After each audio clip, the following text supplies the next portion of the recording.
नमस्कार साथियों, प्रताप क्लासेस के यूट्यूब प्लेटफॉर्म पर आप सभी का हार्दिक स्वागत है, अभिनंदन है। आज बात करेंगे 2015 का पेपर हुआ था किसका, जूनियर इंजीनियर एग्रीकल्चर का। 12/7/2015 को ये पेपर हुआ था। इसमें जीके के क्वेश्चन पूछे गए थे 50। तो 50 जीके क्वेश्चनों के बारे में चर्चा करेंगे, अच्छी तरीके से अध्ययन करेंगे, क्योंकि आपने देखा अभी हाल ही में आरपीएससी का सेकंड ग्रेड का एग्ज़ाम हुआ है। वहाँ पे लगभग सारे के सारे जीके के रिपीट क्वेश्चन हुए हैं, एक भी नया क्वेश्चन नहीं आया है।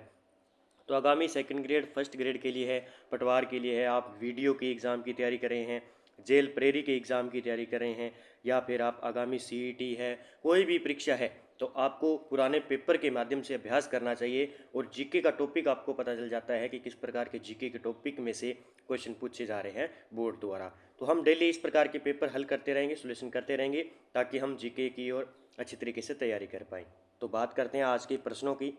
तो इसमें बात करते हैं हम पार्ट बी के अंदर, और पार्ट बी के अंदर 50 क्वेश्चन पूछे जाते हैं। ठीक है, इसके अंदर जो भी ये जूनियर इंजीनियर के हैं, जो भी सारे भी है ना, हम सारे इंजीनियर के जितने भी पेपर है सारे चर्चा करेंगे। 2015 से लेकर 2024 तक हम कंटिन्यूज रखेंगे, तो हमारी अच्छी तरीके से जीके क्वेश्चन तैयार हो जाएंगे। देखिए 2015 में इनका लेवल थोड़ा सा कम था, लेकिन धीरे धीरे जैसे जैसे बढ़ता गया, धीरे धीरे लेवल हाई होता गया। देखिए उस टाइम थोड़े से आसान क्वेश्चन आते थे, जैसे कांठल नाम किससे संबंधित है, लेकिन आज भी आते हैं इस प्रकार के प्रश्न। जैसे मान लीजिए अगर 50% है तो 20% जो है इस प्रकार के प्रश्न आते ही आते हैं, लेकिन ये प्रश्न हमारे गलत हो जाते हैं क्योंकि हम इन प्रश्नों को पढ़ते नहीं है बार बार। तो कांठल नाम किससे संबंधित है, जो साथी लाइव देख रहे हैं साथ साथ में कमेंट करते रहिए, और वीडियो को लाइक शेयर जरूर करें, और चैनल पर नए हैं तो चैनल को सब्सक्राइब कर ले, ताकि हम जैसे ही वीडियो अपलोड करेंगे आपके पास पहुंच जाएगा। बीकानेर को, सिरोही को, जोधपुर को, प्रतापगढ़ को। देखिए कांठल की बात करेंगे तो कांठल कहते हैं अपने प्रतापगढ़ के आसपास का क्षेत्र। क्या है, प्रतापगढ़ के आसपास का क्षेत्र। ठीक है, ये आपको याद रखना है। बीकानेर को उस टाइम, बीकानेर की बात करें तो जांगल प्रदेश के नाम से जाना जाता है। हम बात करें सिरोही को अर्बुद प्रदेश के नाम से जाना जाता है, और जोधपुर आ जाएगा अपना मारवाड़ क्षेत्र के अंदर। अगला प्रश्न देखिए, फिर आ गया, बीकानेर का प्राचीन नाम क्या है, अभी मैंने बताया जांगल प्रदेश के नाम से। ठीक है, तो जांगल प्रदेश जो है बीकानेर को कहा जाता था, इसका प्राचीन नाम जांगल प्रदेश है। ठीक है, अगला, चित्तौड़ का प्राचीन नाम क्या है, इस प्रकार के प्रश्न पूछे जाते थे। चित्तौड़ का प्राचीन नाम है सीवी। क्या है, सीवी जो है चित्तौड़ का प्राचीन नाम है। बीकानेर का जंगल आ गया। ठीक है, अगला प्रश्न देखिए, हमीर महाकाव्य का लेखक कौन है, हमीर महाकाव्य का लेखक कौन है, तो नयन चंद्र सूरी द्वारा रचित है कौन सा, हमीर महाकाव्य। ठीक है, हमीर रासो किसका है, जोधराज का, ये याद रखना। हमीर रासो आपसे पूछे कि हमीर रासो किनका है, तो जोधराज का। ठीक है, ये आपको याद रखना है। और एक है हमीर रायण, वो किनका है, इसका जवाब आपको कमेंट बॉक्स में देना है। ये है मनोरथ नैणसी। ठीक है, तो इसका आंसर हो जाएगा नयन चंद्र सूरी द्वारा हमीर महाकाव्य लिखा गया। अगला, नाडोल में किस राजपूत वंश का शासक था, चौहान था, परमार था, प्रतिहार था, देवड़ा था। देखिए ये अच्छे प्रश्न है ये। तो नाडोल के अंदर चौहान वंश था। क्या था, नाडोल के अंदर चौहान वंश की नींव थी, याद रखना है आपको। नाडोल में किस प्रकार का, चौहान वंश थे। अगला प्रश्न देखिए, रावजोधा कौन था, रावजोधा की बात करें तो रावजोधा थे जोधपुर का संस्थापक, रावजोधा जोधपुर के संस्थापक। ठीक है, अगला, नाथों का मंदिर स्थित है, देखो कितना गजब का प्रश्न है। महामाया मंदिर जोधपुर, उदयपुर, अजमेर, जयपुर। कितना गजब का प्रश्न है कि नाथों का मंदिर कहाँ पे स्थित है, तो ये है महामाया मंदिर कहाँ पे है, जोधपुर। इसे नाथों का मंदिर के नाम से जाना जाता है। ये आपको याद रखना है, प्रश्न अच्छा प्रश्न है कि नाथों का मंदिर किसे कहा जाता है, तो ये कहा जाता है अपने महामाया मंदिर को। अगला प्रश्न, कीर्ति स्तंभ कहाँ पे स्थित है, कीर्ति स्तंभ कहाँ पे स्थित है, तो जो साथी बीएसटीसी और पीटेट के एग्जाम की भी तैयारी करें तो उनके लिए इस प्रकार के प्रश्न पूछे जा सकते हैं। तो 108 नंबर का प्रश्न क्या हो जाएगा कि कीर्ति स्तंभ कहाँ पे स्थित है, ये चित्तौड़गढ़ दुर्ग के अंदर है। कहाँ पे है, चित्तौड़गढ़ दुर्ग के अंदर स्थित है। अचलगढ़ का दुर्ग किसने बनवाया था, अचलगढ़ का दुर्ग जो सिरोही के अंदर है, ये किसके द्वारा बनाया गया, ये महाराणा कुंभा के द्वारा बनाया गया था। तो महाराणा कुंभा के द्वारा बनाया गया, लगभग कहा जाता है कि 32 दुर्गों का निर्माण इसने करवाया था, 32 दुर्गों का निर्माण।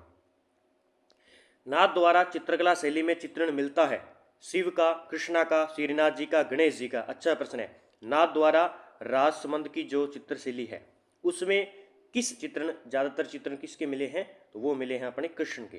किस पर? कृष्णा के चित्र मिले हैं, ठीक है, नाथद्वारा शैली के अंदर। ये बहुत बार प्रश्न पूछा गया है। स्त्रियों का बाजूबंद आभूषण कहाँ पहना जाता है? स्त्रियों का, जो साथी रीट की तैयारी कर रहे हैं ना, और रीट के प्रश्न इस प्रकार के पूछे जाते हैं, पिछली बार देख लेना पात्रता के अंदर, मेंस के अंदर। तो स्त्रियों का बाजूबंद आभूषण कहाँ पहना जाता है? ये पहना जाता है हाथ के अंदर। बाजूबंद कहाँ पे पहना जाता है? हाथ के अंदर है, ठीक है। कमर के जैसे करगनी हो गया, या 2-3 हो गए, जैसे तागड़ी है वो हो गई, और गर्दन के अलग हो गई, और पैर के अलग हो गई, तो ये हो जाएगा हाथ का बाजूबंद, ठीक है। बाजूबंद कहाँ पे होगी? हाथ में पहने जाते हैं। भीनमाल का प्राचीन नाम क्या था? भीनमाल का प्राचीन नाम है सिरीमाल, ठीक है, ये याद रखना है। नक्की झील कहाँ पे स्थित है? सिरोही के अंदर है। नक्की झील कहाँ पे स्थित है? तो इसका आंसर हो जाएगा ये आबू के अंदर। अगर आपसे पूछे, स्थान पूछे तो आबू हो जाएगा, अगर आपसे जिला पूछे तो सिरोही हो जाएगा। ये याद है, थोड़ा सा रखना है, कई बार स्थान पूछे जाए। तो इसने कहा भी सिद्ध है कि कहाँ पर स्थित है, यानी स्थित यानी स्थान है, तो आबू के अंदर है, ये सिरोही के अंदर। पिछोला झील स्थित है। पिछोला झील की बात करें तो उदयपुर के अंदर है। पिछोला झील खारे पानी की झील है एक, तो ये याद रखना है, पिछोला झील है वो खारे पानी की झील है। इसी झील के किनारे नटनी का चबूतरा बना हुआ है। किसका? नटनी का चबूतरा बना हुआ है, ये आपको याद रखना है। वंश भास्कर के लेखक कौन थे? वंश भास्कर के लेखक है सूर्यमल मिश्रण। कौन है? वंश भास्कर सूर्यमल मिश्रण, ये भी आपको याद रखना है। फिर है कि गालव ऋषि का आश्रम कहाँ स्थित है? गालव ऋषि का आश्रम है जयपुर के अंदर। गालव ऋषि का आश्रम कहाँ पे है? जयपुर के अंदर स्थित है। जल्दी जल्दी हम बस रिवाइज करेंगे क्योंकि आसान क्वेश्चन हमें आते हैं। करनी माता का मेला कहाँ लगता है? करनी माता का मेला लगता है बीकानेर के अंदर। बीकानेर में स्थान है एक देशनोक। कौन सा? देशनोक के अंदर कौन सा मेला लगता है? करनी माता का। और बीकानेर दुर्ग की जो शहर की स्थापना की गई थी, वो दुर्ग की बात करें तो करनी माता के आशीर्वाद से की गई थी। तो बीकानेर के अंदर करनी माता का मंदिर है। और यहाँ पे जो है चूहों वाली देवी इसे कहा जाता है, चूहों वाली देवी। और जो यहाँ पे सफ़ेद चूहा मिलता है उसे काबा के नाम से जाना जाता है, ये भी आपको थोड़ा याद रखना है। मानते हैं कि वहाँ पे किसी को सफ़ेद चूहा दिख जाता है तो वो बहुत ही भाग्यशाली होता है। रणकपुर मंदिर का मुख्य शिल्पी कौन था? ये देखो, ये इतनी बार प्रश्न आते हैं बार बार। रणकपुर मंदिर, ठीक है, रणकपुर मंदिर जो पाली के अंदर है, उसके शिल्पी कौन थे? तो 118 नंबर का वांछा था, अर्बुद था, दीपा था, हरदास था। बहुत बार प्रश्न पूछा जाता है। तो दीपा या दीपाक जो था, रणकपुर जो मंदिर है उसका शिल्पी था, याद रखना है, दीपा या दीपक। कई बार हमें प्रश्न जो है, ज़्यादातर हम हिंदी भी पढ़ते हैं, लेकिन ज़्यादातर हमें क्या करना चाहिए, अगर आपको समझ में नहीं आ रहा है तो आपको अंग्रेजी वाले प्रश्न पढ़ने चाहिए, क्योंकि यहाँ पे कई बार शब्द सही लिखा होता है लेकिन इसका ट्रांसलेट हिंदी में शब्द गलत लिखा जाता है। तो दीपाक के द्वारा रणकपुर मंदिर का मुख्य शिल्पी था। विराट प्राचीन काल में राजधानी थी, किसकी थी? तो विराट मत्स्य जनपद की राजधानी थी, ये आपको याद रखना है। 16 महाजनपद हुए थे, जिसका उल्लेख अंगुत्तर निकाय के अंदर मिलता है, और जिसमें था एक मत्स्य। तो मत्स्य का, विराट का संबंध है वो मत्स्य जनपद से है, ये याद रखना है। युद्धेय प्रदेश की बात करें तो इसमें आ जाएंगे गंगानगर और अपने हनुमानगढ़ क्षेत्र। गंगानगर और हनुमानगढ़ क्षेत्र किसमें आ जाएगा?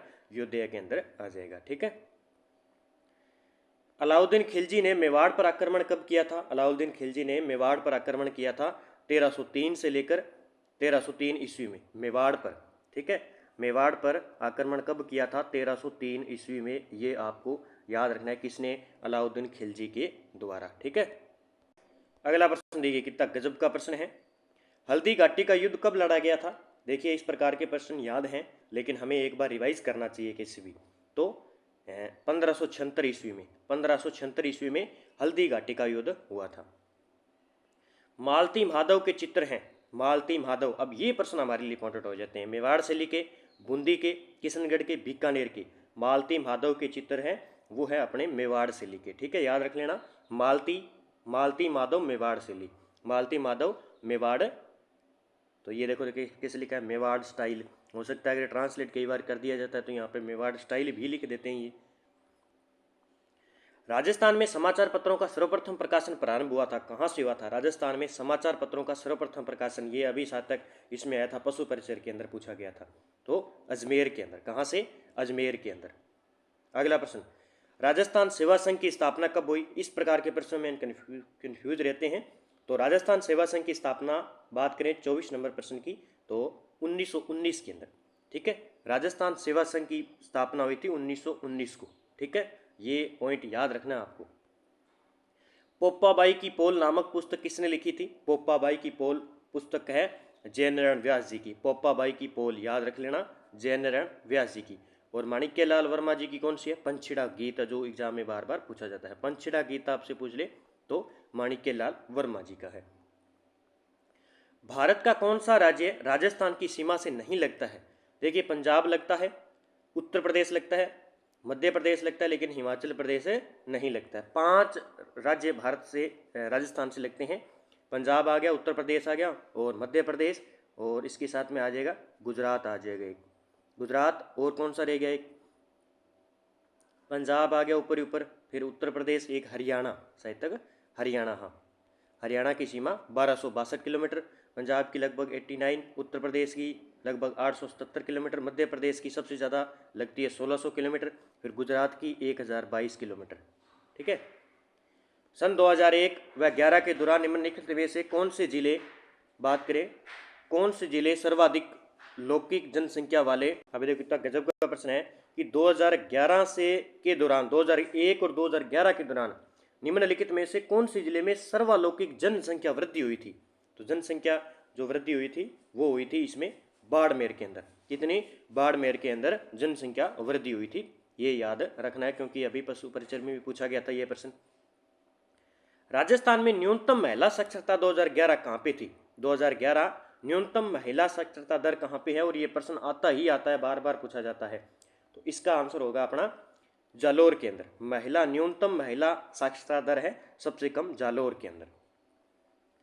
राजस्थान का ग्रेनाइट उद्योग का सबसे महत्वपूर्ण क्षेत्र कौन सा है? ग्रेनाइट उद्योग का सबसे महत्वपूर्ण क्षेत्र कौन सा हो जाएगा? जालोर हो जाएगा। जालोर को ग्रेनाइट सिटी के रूप में भी जाना जाता है, इसलिए इसे यहाँ पे सबसे ज़्यादा जो है ग्रेनाइट पाई जाती है, और इसे ग्रेनाइट सिटी के नाम से भी जाना जाता है। राष्ट्रीय राजमार्ग 15 पर देखिए, अगला प्रश्न देखिए, ये अब तो चेंज कर दिए गए नाम। राष्ट्रीय राजमार्ग 15 निम्न में से ओ नगर नहीं आता है राष्ट्रीय राजमार्ग 15 के अंदर। तो इसमें जो नहीं आता वो नागौर नहीं आता है, गंगानगर, जैसलमेर, बीकानेर। अगला प्रश्न देखिए, गजब का प्रश्न है, लाखेरी इंद्रगढ़ क्षेत्र किसके लिए प्रसिद्ध है? ये शायद तक अभी आया था, इसमें पशु परिचर के अंदर इंद्रगढ़ ये स्थान पूछा गया था, और इसके साथ एक स्थान और पूछा गया था, मुझे याद नहीं है। लाखेरी इंद्रगढ़ क्षेत्र किसके लिए प्रसिद्ध है? बहुत ही अच्छा प्रश्न है, ये चूना पत्थर के लिए प्रसिद्ध है। लाखेरी इंद्रगढ़ आ जाए तो ये आते हैं अपने चूना पत्थर के लिए प्रसिद्ध है राजस्थान के अंदर। अगला देखिए, राजस्थान में वार्षिक वर्षा की सम वर्षा रेखाओं की सामान्य प्रकृति होती है। जो वार्षिक वर्षा है उसकी जो सम वर्षा रेखाओं की सामान्य प्रकृति कैसी होती है? उसकी होती है उत्तर पश्चिम से दक्षिण पूर्व की ओर। ठीक है, उत्तर पश्चिम से नॉर्थ वेस्ट से साउथ ईस्ट तक। राजस्थान की किस जिले से अधिकतम सीमाएं स्पर्श करती है? तो सबसे ज्यादा पाली जिले से, और 8 जिले लगते हैं इसके। कितने जिले? 8 जिले लगते हैं। ठीक है, अगला प्रश्न देखिए, राजस्थान के किस जिले से 78 डिग्री पूर्वी देशांतर रेखा गुजरती है? 78 डिग्री पूर्वी देशांतर रेखा गुजरती है, तो ये कहाँ से गुजरेगी? धौलपुर से। 78 डिग्री पूर्वी देशांतर ये गुजरती है अपने धौलपुर जिले से। राजस्थान में जिन पवनों से शरदकालीन वर्षा होती है वे है, अभी शायद तक ये प्रश्न पूछा गया था, इसमें शरदकालीन वर्षा होती है वे है, शायद तक फर्स्ट ग्रेड का पेपर था, इसमें संस्कृत शिक्षा विभाग का ये प्रश्न आया था सेम। तो इसका आंसर होगा मध्य सागरीय चक्रवात। कौन से? मध्य सागरीय चक्रवात। थार मरुस्थल का सर्वाधिक विस्तार मिलता है ईरान में, पाकिस्तान में, भारत में, अफगानिस्तान में? तो इसका आंसर हो जाएगा भारत के अंदर थार मरुस्थल का सर्वाधिक विस्तार मिलता है। पश्चिमी विक्षोभ संबंधित नहीं है वायुदाब से, मृदा संरचना, वर्षा और वायुमंडल से। इस प्रकार के प्रश्न ज्योग्राफी के पूछे जाते हैं। तो वर्षा, तो पश्चिमी विक्षोभ का संबंध नहीं है, वो है वर्षा से नहीं है। अगला प्रश्न देखिए, कुल बोए गए क्षेत्र का बाजरा के अंतर्गत अधिकतम प्रतिशत क्षेत्र राजस्थान के किन जिलों में वहाँ है? तो बाजरा के बारे में देखिए, तो ये हो जाएगा जैसलमेर और बाड़मेर में बाजरा लगभग अधिकतम प्रतिशत क्षेत्र में है। वायु का तापमान बढ़ने पर निरपेक्ष आर्द्रता वहीं रहती है, घटती रहती है, बढ़ती रहती है, अस्थिर रहती है। तो वायु का तापमान बढ़ने पर जो आर्द्रता का क्या होगा, किस प्रकार होगा, तो ये क्या रहेगी, घटती है। तापमान बढ़ेगा तो आर्द्रता घटेगी। सर्वाधिक दैनिक तापांतर होता है, सर्वाधिक दैनिक तापांतर कहाँ पे होता है, पश्चिमी राजस्थान में। इस प्रकार के प्रश्न आपको आते हैं। राजस्थान में सफेद सीमेंट के लिए कौन सी जगह प्रसिद्ध है, आता ही आता है, कोई भी प्रश्न हो यहाँ पे आएगा ये सफेद सीमेंट के लिए। एक कालीबंगा वाला, ये सफेद सीमेंट वाला, तो गोटन नागौर के अंदर, गोटन नागौर के अंदर है ये, और सफेद सीमेंट के लिए बहुत ही प्रसिद्ध है ये। ठीक है, अगला प्रश्न, बनास नदी का निकास है कैमूर पहाड़ियाँ, विराट पहाड़ियाँ, कुंभलगढ़ पहाड़ियाँ, गोगुंदा पहाड़ियाँ। तो बनास नदी की बात करें तो इसका निकास कहाँ से होता है, तो इसका आंसर हो जाएगा कुंभलगढ़ की पहाड़ियों से। ठीक है, कुंभलगढ़ की पहाड़ियों से होता है। अगला प्रश्न, अगला प्रश्न है कि राजस्थान का कौन सा जिला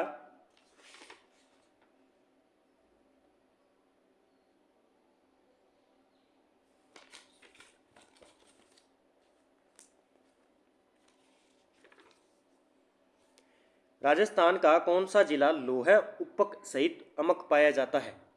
ठीक है, तो इसमें देखिए इसका आंसर होगा भीलवाड़ा के अंदर। राजस्थान की कौन सी झील टोड रॉक से जानी जाती है, टोड रॉक या नन रॉक, वो आपने देखा हो ना, तो कौन सी झील हो जाएगी, नक्की झील हो जाएगी। ठीक है, यहाँ पे देखो दामोर लिख रखा है, दामोर जनजाति मुख्य व्यवसाय है, तो यहाँ पे देखो डामोर है, डामार या डामोर, इंग्लिश में देख लिया करो, यहाँ पे दामोर है और यहाँ पे हम डामोर बोल सकते हैं। तो डामोर जनजाति मुख्य व्यवसाय खेती करना, शिकार करना, फल इकट्ठा करना, मछली करना। आप देखो यहाँ पे सीधा प्रश्न आ जाए तो क्या करोगे आप, अगर पढ़ा होगा तो आप अच्छी तरीके से जवाब देख सकते हो, खेती करना। राजस्थान में जनसंख्या का प्रतिरूप निर्धारित होता है, राजस्थान में जनसंख्या का प्रतिरूप निर्धारित होता है तो स्थलाकृति विशेषताओं द्वारा होता है, ये याद रखना है। ठीक है, अंटा पावर प्लांट किस प्रकार का है, गैस है, अंता है, ये देखो अंटा लिखा है यहाँ पे, देखो यहाँ पे अंता सही लिखा है ना, ANTA। मैंने कहा भी अंग्रेजी के शब्द आपको एक बार पढ़ लेने हैं। ठीक है, अगर आपको लगता है भी ये अंटा पावर, तो अंता पावर है ये। ठीक है, अंता पावर प्लांट ये कहाँ पे स्थित है, किसका प्रसिद्ध है, गैस के लिए है, कोयला के लिए है, वाटर के लिए है, या आणविक के लिए है, तो ये है अपने गैस उद्योग है, एक प्रकार का गैस प्लांट है ये। राजस्थान का कौन सा जिला सोयाबीन का सबसे बड़ा उत्पादक है, बहुत ही अच्छा प्रश्न है ये, अभी पूछा गया था, सोयाबीन का सबसे बड़ा उत्पादक है, तो इसका आंसर हो जाएगा चित्तौड़गढ़। ठीक है,